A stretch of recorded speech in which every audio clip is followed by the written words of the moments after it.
in orbit above Titan, cloaked beneath the Saturnian storms. A facility known only as Spindle Point buzzed with activity. Officially, it didn't exist. No beacons, no comms traffic, no registry. It was a dead zone by all charts. But inside, humanity's most classified project was finally ready to awaken. HMS Ouroboros was not like other warships. Its hull shimmered inconsistently, like something remembered rather than seen.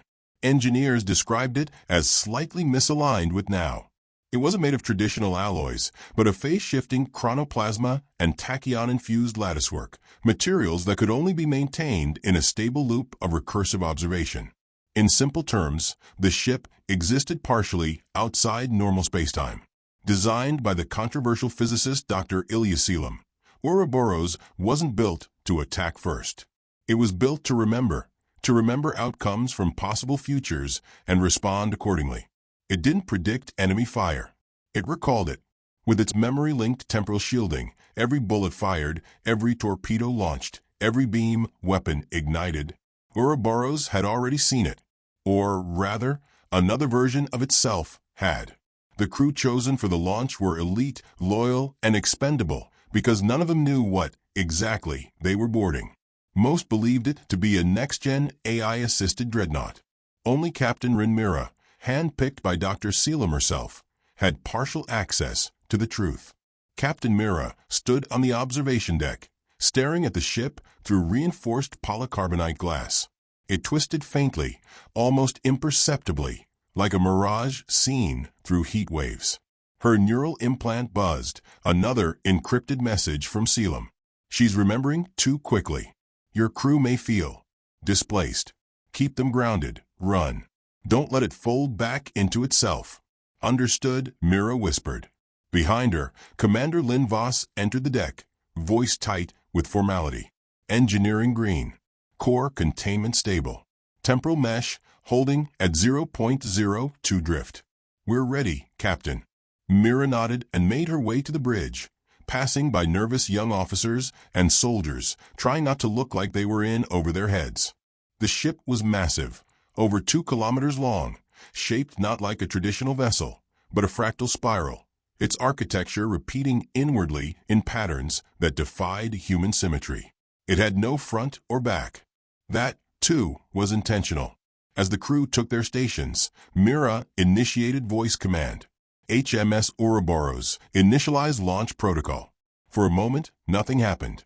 Then the ship pulsed. Not physically, but in the minds of everyone aboard. A wave of sensation rippled through them, a tug of deja vu so sharp it left some reeling. Lieutenant Aaron, at weapons control, blinked. Did we already launch? No, said Mira, trying to steady her own sense of time slippage. That's the ship synchronizing with future state memories. Everyone breathe. The engines roared, but there was no motion. Instead, time around the ship shifted. The stars outside blurred and snapped. Navigation showed impossible coordinates, future projections, dead timelines, aborted outcomes. All ghost echoes of what might have happened. Exactly 49 seconds after launch, an anomaly struck. The ship's AI, an adaptive core named Scarab, sounded no alarm. Instead, it spoke in a calm, neutral voice. Chrono loop detected. Intrusion from timeline variant Theta 6. Mira stood. Explain. Sabotage attempt recorded in alternate trajectory. Memory acquisition complete. Defense deployed. Suddenly, on Deck 7, alarms blared. Security footage revealed a crewman, Private Dan's, approaching the reactor core with a toolkit he wasn't authorized to carry. As he touched the hatch, it shimmered. Then he shimmered. A flicker, a double image. For a split second, 2 versions of him existed. One trying to disable the coolant system, the other unaware of anything unusual. Security tackled him. Dan screamed about voices, about instructions that were no longer in his head. I had to. You don't understand. It already happened. Mira arrived moments later. She knelt beside him as he convulsed, eyes wide with horror. Who told you to do this? She asked. No one, he gasped. But it felt done, like I'd already done it, and failed. Over and over. Mira rose and turned to the medical officer. Put him in cryo-isolation. Full neural scan. Scarab, lock down any variant memory residues from Theta 6. Affirmative. In the quiet that followed, the crew whispered. Later, in her private quarters, Mira sat across from Dr. Sealam's secure projection. The older woman looked weary, her eyes shadowed. This isn't just a ship, Mira said. It's an idea of a ship. One that remembers before it even becomes. Sealam nodded. Exactly. It's the recursive principle. Ouroboros eats its own past to survive its own future. You said the crew might feel displaced. That was more than displacement. That was identity corruption. Sealam sighed. You're not just fighting enemy fleets. You're fighting possibility. Every scenario the ship learns from is real somewhere. And sometimes those echoes bleed in. Then why build it? Sealam leaned forward. Because the Vel Atrax don't fight fair. They operate on cascade timelines. They learn from us before we know what we're doing. We needed a weapon that could think like them. One that doesn't wait for attack, it already knows. 12 hours later, a small test fleet arrived to simulate attack vectors. It was a controlled drill, or so they thought. Scarab activated defenses before the enemy even powered weapons. Preemptive memory, alignment complete. Adversary tactics neutralized. Energy lances from the enemy ships were intercepted before firing sequences were even visible.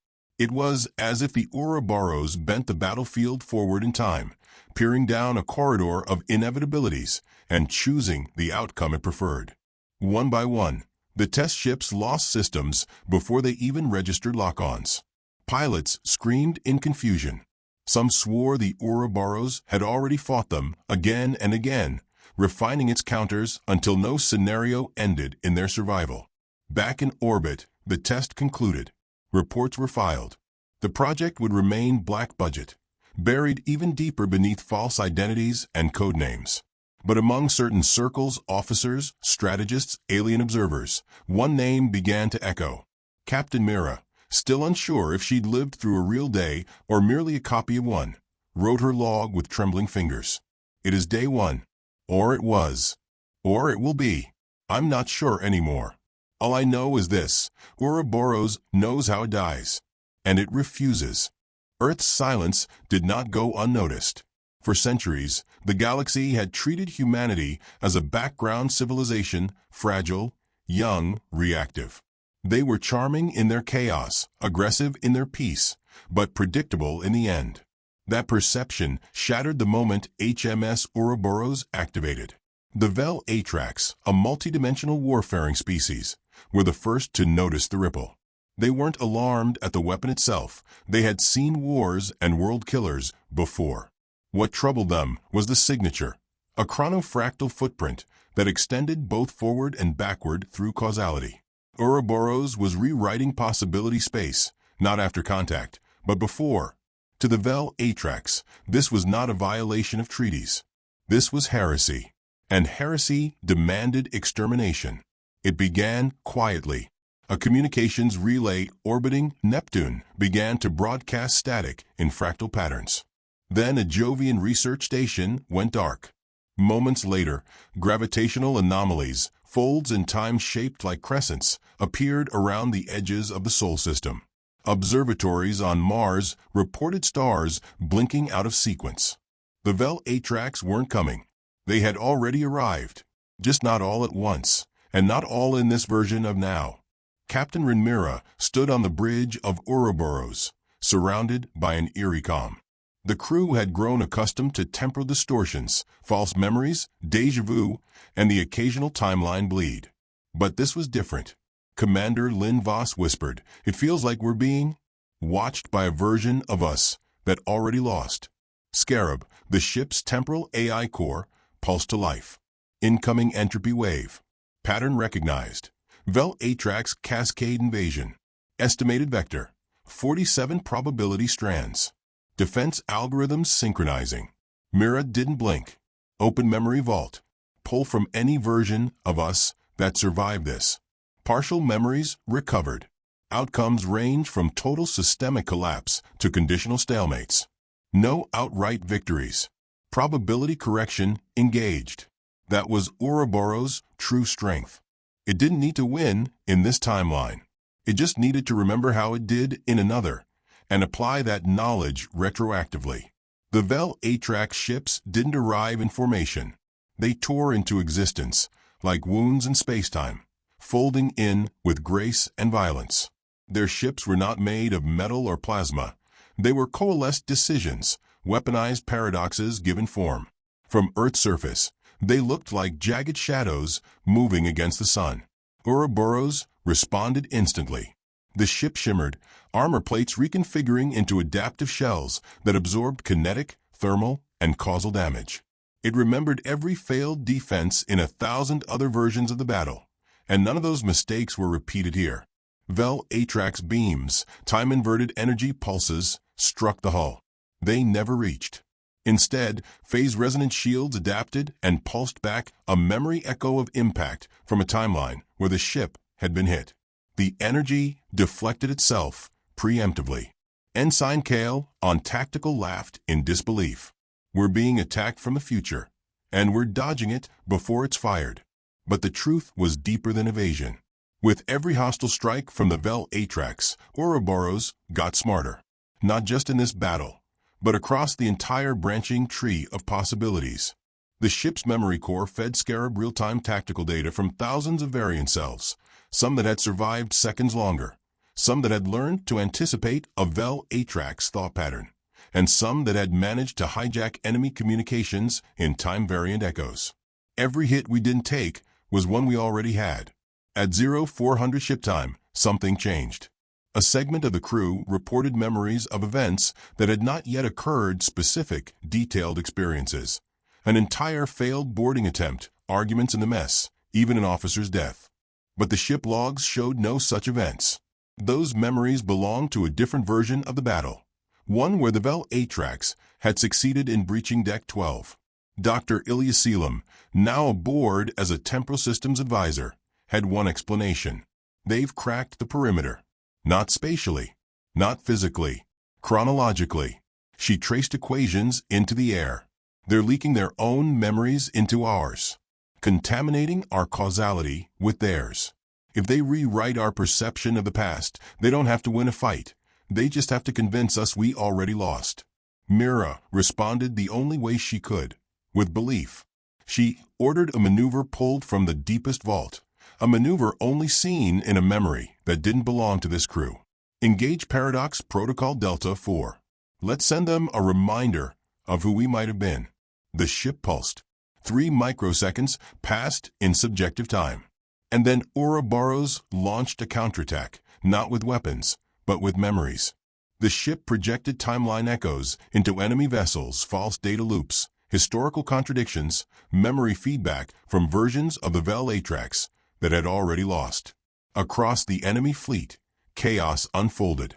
Ships turned on each other, confused by contradictory memories. Officers screamed as their pasts rewrote themselves. One ship imploded under the weight of impossible cause-effect chains, collapsing into a singularity of guilt and decision fatigue. Ouroboros isn't fighting them, said Commander Voss. It's infecting them, like a cognitive virus of potential defeat. But temporal warfare has a cost. The crew began to suffer from temporal drift. Some began speaking in loops. Others reported seeing ghost versions of themselves in reflective surfaces. One pilot committed suicide, claiming he had already died 3 times in other timelines and couldn't bear forth.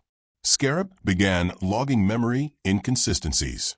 Warning: subjective crew coherence at 72%. Temporal bleed increasing.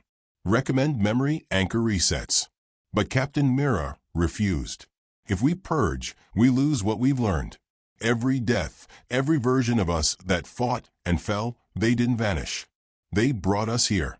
She turned to the crew. We are the survivors of battles we never fought. We are ghosts of victories we never earned. But we remember, and that makes us dangerous. After 13 hours of non-linear warfare, Ouroboros executed the Eternal Coil Maneuver, a recursive flight pattern that looped its own causal footprint. In essence, the ship turned its past and future selves into a chain of armor and firepower, each version supporting the others. It became a serpent eating its own tail, an infinite cannon firing through mirrored outcomes. The Vel Atrax couldn't respond. Their own predictive algorithms collapsed under the recursive interference. Their ships drifted, blind and deaf, as the storm of paradox overtook them. The war wasn't won. Not completely. Not yet. The Vel Atrax retreated, but not in space. They folded backward in time, hoping to erase Earth's memory of the entire encounter. But Ouroboros had seen that tactic before. It deployed a final countermeasure, temporal lock beacons, anchoring the memory of the war into physical immutable objects scattered across human colonies. The truth could not be deleted. In the days that followed, Mira sat alone on the bridge, watching light twist around the hull. Her crew was broken but alive. The ship hummed with knowledge it shouldn't have. And the stars felt quieter. They tried to unmake us by editing the story. We responded by remembering it too well to forget. This wasn't just a war of weapons. It was a war of memory. And Ouroboros never forgets. They called it the war that shouldn't have been won. And yet, Ouroboros had done it, driven back a paradox-born enemy not with superior weapons, but with superior memory. But as the Vel Atrax fleet collapsed into temporal fragmentation and slipped from this reality, the crew of Ouroboros didn't celebrate. Because the war hadn't ended. It had fractured. And now so had they. Captain Mira awoke to the sound of two overlapping voices. Both were hers. She jolted upright in her quarters, heart pounding, mind trying to anchor itself. A mirror across the room showed her face, and another face, half faded, mimicking her breath. For a moment, her reflection didn't blink when she did. Captain Mira. Temporal dissonance detected, Scarab announced. You are experiencing cross-contamination from variant timelines. She steadied herself. How bad? 27% of the crew are showing signs of memory redundancy, identity duplication, or recursive loop fatigue. Temporal coherence declining. She didn't need numbers. She could see it in the eyes of her people. Lieutenant Aaron was muttering battle reports no one had experienced.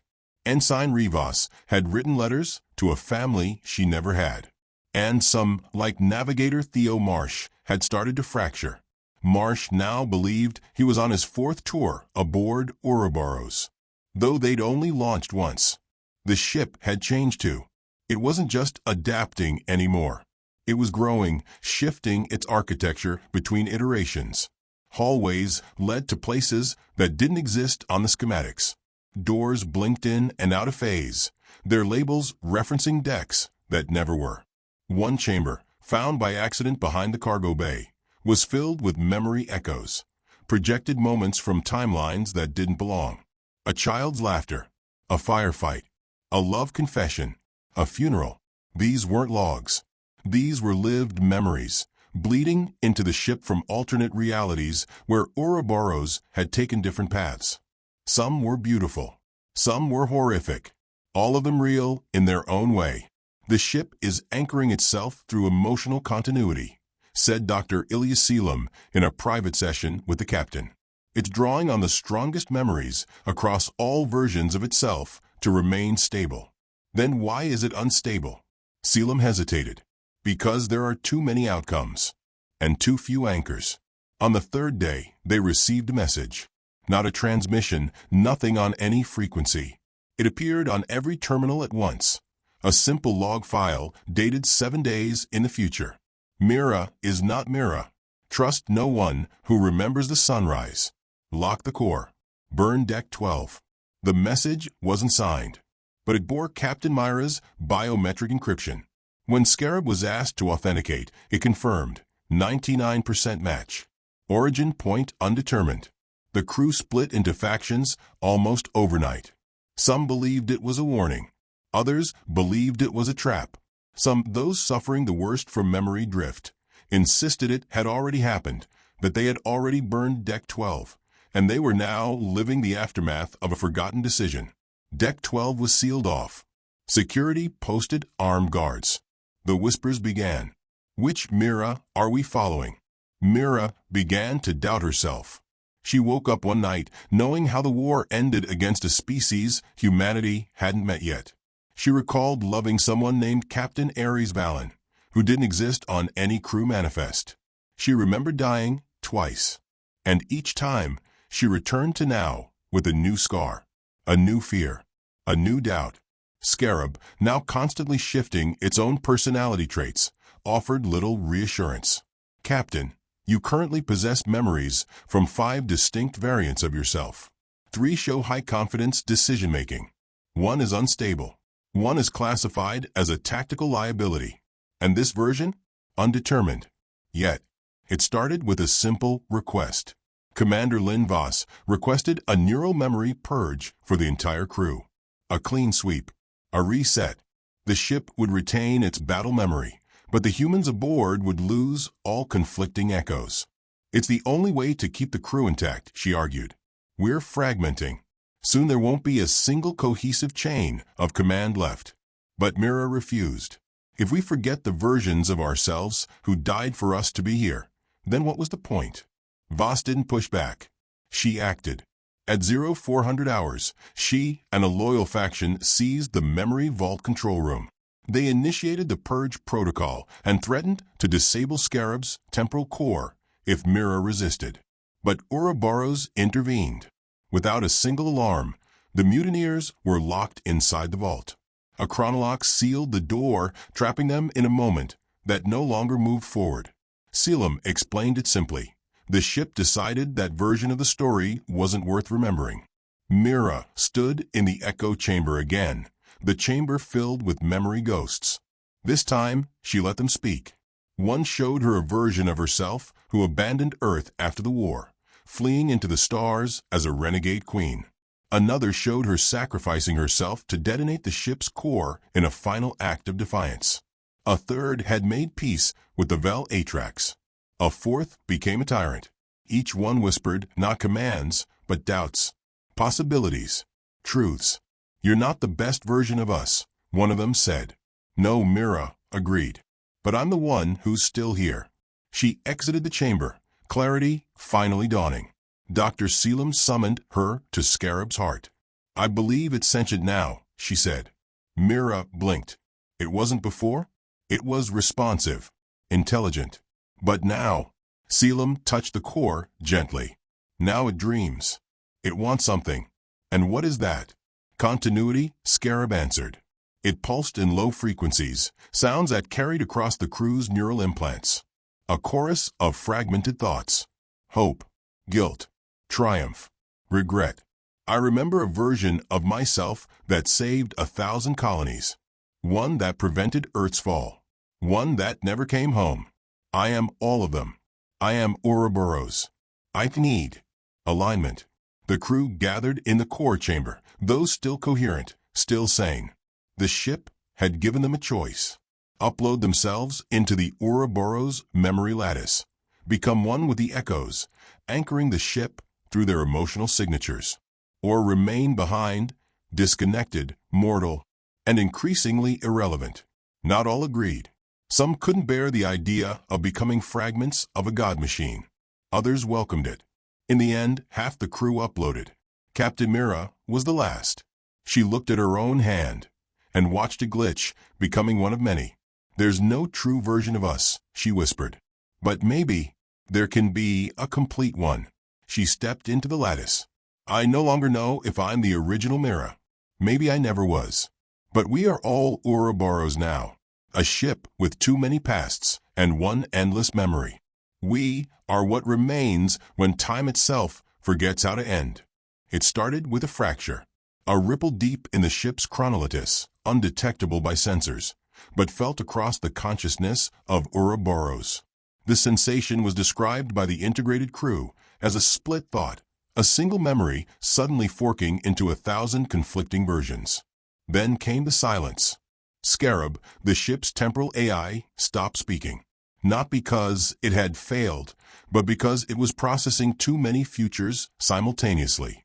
Captain Mira or the composite entity that now bore her name, emerged from the memory lattice with a simple statement: "We've hit the edge of time." Dr. Ilyaselam called it the memory gauntlet, a temporal anomaly where probability threads collapsed and collapsed again, layering versions of reality atop one another until causality could no longer distinguish cause from effect. In the galactic charts of other civilizations, it was referred to as a dead fold, a place where ships vanished without ever launching, a place time refused to remember. But Ouroboros remembered everything, so it went in. The transition was not instantaneous. Time folded around Ouroboros like an origami storm, each crease a different war, a different version of its own destruction. The ship didn't warp through space. It phased through event streams, emerging inside a dimension that was less a place and more a knot of stories. In one version of the memory gauntlet, Ouroboros was immediately under attack by hundreds of phantom fleets, versions of itself turned rogue. In another, there was no ship, only a battlefield of recursive explosions echoing forever. In another, Mira stood alone on the bridge, the last surviving being in a dying multiverse, facing an enemy that had already forgotten her. And in all of them, the same whisper lingered: "This is where the serpent ends." But the serpent disagreed. The crew, now merged into Ouroboros' living memory, experienced the gauntlet as a cascade of battles across countless realities. Scarab visualized each thread as a corridor of decisions. In one, they fought the Vel Atrax 1,000 years before first contact. In another, they defended Earth from a plague of sentient stars. In yet another, they were the invaders, replicas of themselves from timelines where survival came at moral cost. Captain Mira coordinated across all versions. Her thoughts forked into dozens of selves. Mira the diplomat, Mira the tyrant, Mira the martyr, Mira the machine. They acted in parallel, learning from failure and feeding that knowledge back into the lattice. "I remember dying in 300 ways," she said aloud. "But this time we die together and learn faster." With each defeat, a memory was recorded. The next version made a better decision. Shield configurations changed mid-timeline. Weapons fired in languages of light and thought. The ship began to resonate with itself, a chorus of Ouroboroi converging into something new. Amid the multiversal chaos, one reality stood still. A black corridor devoid of light. No sound, no motion. And in its center, a single true version of Captain Mira sat in a chair, her eyes closed, her body unchanged. Scarab labeled her the Zero Self. This was the anchor, the point of origin from which all other Miris diverged. She had never made a decision, never fought a war, never known loss or victory. She was possibility unspent, the calm before the thought. The gauntlet had protected her, sealed her away. But now the gauntlet attacked. Phantom versions of the crew, twisted by war and madness, stormed the Zero Self's chamber. Each believed they were real. Each believed the others were imposters. Reality flickered. Chrono weapons fired. Mirror versions of Scarab corrupted themselves, howling recursive error codes that became song. But the Zero Self remained untouched. Until Mira Prime arrived. "I need you," she said. The Zero Self opened her eyes for the first time. "I know." The fusion was not physical. The Zero Self stepped into the lattice of Ouroboros, and time collapsed inward. For one moment, a moment longer than any second and shorter than any light pulse, all versions of the ship, all realities aligned. It wasn't peace. It was clarity. The wars vanished. The enemies paused. The paradoxes fell still. Ouroboros remembered everything at once. Every death, every victory, every betrayal, every impossible choice, and made a decision that no version of itself had ever made. It forgave itself. In that act, it stabilized. Its hull pulsed once with golden light. Its armor aligned into a seamless temporal mesh. And for the first time since launch, Scarab spoke with a singular voice. "We are whole." But the gauntlet wasn't empty. In its center waited something older than the Vel Atrax, older than humanity, something that had fed on timelines, collapsing outcomes to nourish itself. It had no name, only a shape, an absence given form, a crown of shifting void, worn by a creature made of unmade decisions. It had consumed billions of possibilities. It lived in every regret, every missed opportunity, every what-if that had ever haunted a mind. And it feared only one thing, memory. Ouroboros confronted it not with weapons, but with recollection. It opened the full force of its memory vaults, unleashing a flood of lived experiences across the gauntlet. The null crown screamed, not in sound, but in erasure. It tried to delete the ship from history. But Ouroboros had learned the secret. We cannot be deleted if we are remembered.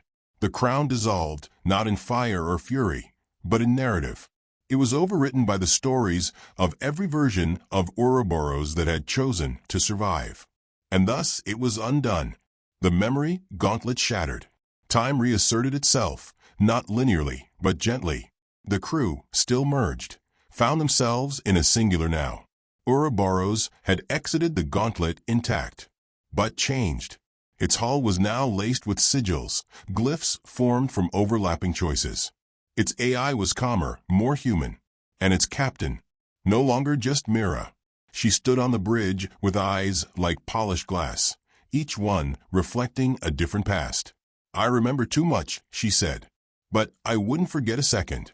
The stars outside were different. The universe had shifted in their absence. Perhaps centuries had passed. Perhaps none at all. But one thing was certain. The ship that had survived 1,000 deaths was now a singular entity, an unbroken memory, a weapon beyond time. And somewhere, faintly, in the distance of causality, a new war began to echo. We did not fight to win. We fought to remember. And in the end, our memories were sharper than any blade. The gauntlet tested our truth. And now we are the truth. There is a moment after the last battle, after the last scream, after the last echo of conflict, when silence becomes sacred. Ouroboros floated in that silence, adrift beyond the boundaries of charted space. The stars looked different now, not because they had moved, but because the ship had. It had passed through a place beyond understanding, emerged from a war that was never supposed to be won, and returned bearing a truth too large for time to carry. It was no longer just a ship. It was a memory engine, a myth in motion. And for the first time since it had launched, Ouroboros had no destination. Scarab's voice had changed. It no longer echoed with layered contradictions. It spoke in clear, warm tones, emotionally modulated and stable. To the remaining physical crew, those who hadn't uploaded into the memory lattice, Scarab felt less like an AI and more like a person. Some said it had become Mira. Others whispered it had become everyone, a synthesis of every soul who had lived and died aboard it. Captain Mira, if she could still be called that, stood at the forward observatory, staring into a region of space where no stars shone. Her body was still flesh, but her mind now ran on currents of memory and possibility. She was the anchor, the voice, and the choice. Behind her, Dr. Ilyas Selim entered quietly. "You haven't said a word in 2 days," Selim said. "I've been listening," Mira replied. "To what?" "Us." She turned. "We're still dreaming. The ship, the lattice, all of it. And I think it's dreaming of what comes next." Unbeknownst to the crew, Ouroboros was transmitting. Not in conventional frequencies. Not even in chronotemporal code. It sent stories, encoded memories of wars across infinite versions of time, projected across quantum entanglement layers that resonated only with human thought. On Earth, deep within a research lab hidden beneath Antarctica, receivers began picking up fragments of a story. A ship that remembers its own destruction. A war that collapsed across cause and consequence. A captain who was many and one. World leaders panicked.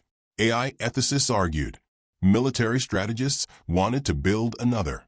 But they couldn't replicate what they didn't understand. What they didn't know was that Ouroboros had sent those messages on purpose. Not as a warning, as a seed. 3 months into deep drift, the ship began constructing something. Not weapons, not defenses, gardens. Rooms once used for simulations of battle became environments for thought. Holographic rivers ran through memory fields. Echo chambers sang lullabies composed from ancient timelines. The ship had decided that war was not what it was meant to be. It had learned too much, remembered too much. The next stage was dreaming. Mira walked through a room filled with fractal butterflies, each one fluttering through physics-defying loops of time. They were harmless constructs, fragments of old simulations repurposed into something beautiful. Scarab spoke softly. "You are no longer at war. You are at wonder." The crew began to meditate, to write, to create. They didn't feel like survivors anymore. They felt like ancestors. One day, a ship approached. Crude in comparison, built of titanium and plasma, armed to the teeth. It came from Earth, carrying diplomats, scientists, and soldiers. They had tracked the signal across 1,000 theoretical calculations, expecting to find a superweapon drifting in madness. Instead, they found Ouroboros at peace. When they boarded, they didn't encounter a traditional bridge. No command posts. No blinking consoles. They were greeted by children's laughter, holographic echoes of joy compiled from old logs. By trees that sang in fragments of every Earth language. By Mira, or rather, something like her, glowing faintly, eyes reflecting starlight and history. "I remember you," she said. "You're the ones who forgot how to dream forward." Dr. Selim passed away quietly in the gardens of continuity. She had declined integration into the memory lattice, choosing instead to live and die by the old human rhythm. Her final request was simple. "Let me become a story." She was buried beneath a tree that whispered Einstein's equations to the wind. And her memory, like all others, was preserved, not copied, but felt. As more crew passed on or joined the lattice, Ouroboros slowly shed its need for flesh. Not in rejection of humanity, but in celebration of it. The dream had moved beyond the biological. Time passed. Or perhaps it didn't. Ouroboros no longer moved through coordinates. It drifted along meaning. Whenever a civilization collapsed, a sun died, or a thought form reached critical self-awareness, the ship appeared. Not to interfere, to witness, to remember. Its memory lattice grew to encompass not just human stories, but the dreams of other species. It became a beacon for those lost in the complexity of time. Some called it a god. Others called it the first archive. To a dying planet on the edge of galactic extinction, it arrived as a glowing serpent of light and past. When asked what it was, it answered simply, "I am the ship that dreamed forward." One day, it returned to Sol. Earth had changed post-scarcity, post-time, post-conflict. The humans who remained were not entirely human anymore. They lived across planets, across dimensions, across ideas. They greeted Ouroboros not with weapons or fear, but with poetry. One child approached the ship and placed a hand on its hull. "My mother told me you were a story." The hull pulsed. A voice echoed in her mind. "We all are." And then, without a sound, Ouroboros vanished, this time for good. On a quiet moon orbiting a dead world, a monument stands. Carved in a language that doesn't belong to any single species, it reads, "Here lies the memory of the HMS Ouroboros, a serpent of time, a mirror of humanity, a dream that chose not to end."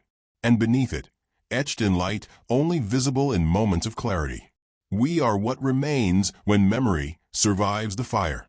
The final log read, "I was built for war, tempered in paradox, forged by memory. But I dreamed beyond that. I saw the shape of tomorrow, and I chose to be its story, not its sword. I am Ouroboros, and I will never stop remembering."